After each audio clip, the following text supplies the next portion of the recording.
Today I'm going to teach you what private investigators know about catching a liar. Hi, Larry K, ShadowAnyone.com, and the creator of the Investigator's Ultimate Guide series, premium private investigator training from someone who's been there and done that. Now, you hear a lot of advice and things that people teach you about how to tell if someone's lying or not. And there are a lot of good things out there, but one thing that I hear people teach that's really quite wrong is that there are certain phrases or certain things a person will say when they're lying that will give them away.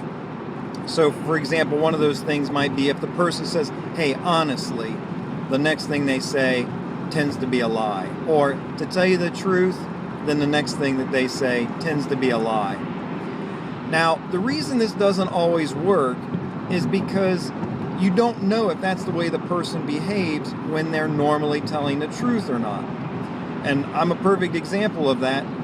I frequently will say, "Hey, to tell you the truth," and then I'll say a truthful statement. So if you didn't know me, you would hear me say that and you would be suspect of the next thing I said. However, there is a way around this, there is a way to take advantage of this, and that's to calibrate your subject.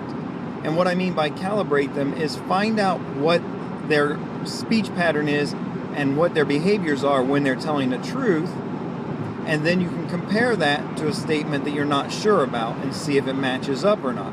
So if you got to know me, we talk for a while, you would learn that I say, "Hey, to tell you the truth," and then I make a truthful statement. One of the easiest ways to calibrate a subject is to ask them questions that you already know the answers to. And some of these can be very simple. Things like, what's your name? What's your address? You might ask them what kind of car they arrived in. Ask them questions you know the answer to, and you're going to be able to judge how they behave when they're telling the truth. And then you can ask them the questions you're not so sure about and compare the calibrated answers, what they look like and what they sound like when they're being truthful, with how they're answering the question you don't know the answer to. And this is a real good way to get one more read on whether someone's lying to you or not. This is Larry K, ShadowAnyone.com. Remember, do the right thing, even if it's the hard thing.